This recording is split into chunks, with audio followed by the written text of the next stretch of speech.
அருட்பெருஞ்சோதி அகவல் என்பது முழுவதும் அவருடைய அனுபவங்கள் தான். அதை வைத்துக்கொண்டு நாம் அனுபவத்திற்கு போக முடியுமா என்றால் போகலாம். முயன்றால் முடியாதது இல்லை. ஆனால் வள்ளல் பெருமான் சொல்வது போல இதற்கும் கூட பிறவி பயன் தேவை. பிறவியினுடைய பயன், இந்த பிறவியில் இதை அடைந்துதான் ஆக வேண்டும் என்றால் ஆகலாம்.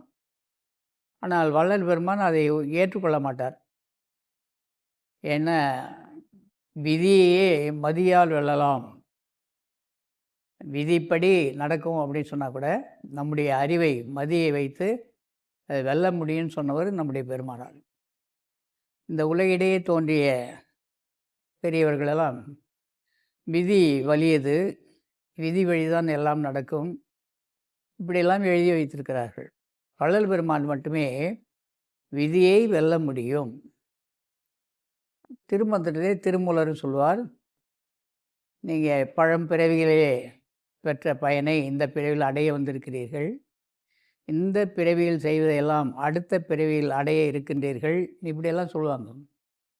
அதை திருமந்திரம் எழுதின திருமூலர் தெளிவாக சொல்வார், முன்னை வினையின் முடிச்சை அவிழ்க்கலாம், பின்னை வினையின் முடிச்சை பிசையலாம்.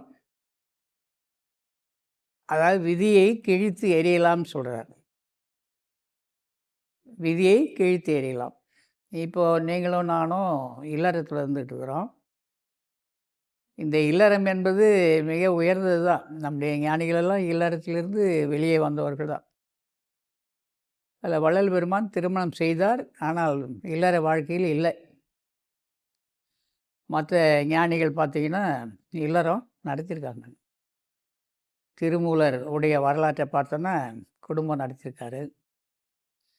அருணகிரி சொல்லவே வேணாம், பட்டினத்தார், பத்திரகிரியார், இப்படி போயிட்டே இருக்கலாம். அந்த வழியில் வந்தவராக வள்ளலார்னா இல்லை, கொஞ்சம் வித்தியாசமானவர்.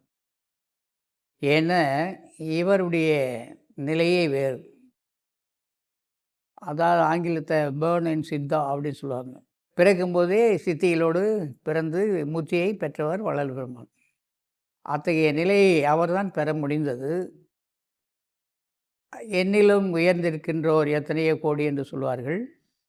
நம் நாட்டு சித்தர் பெருமக்கள் எல்லாம் இந்த மரணமில்லா பெருவாழ்வு, சாகா கல்வியை அற்புதமாக எழுதி அருளியிருக்கின்றார்கள்.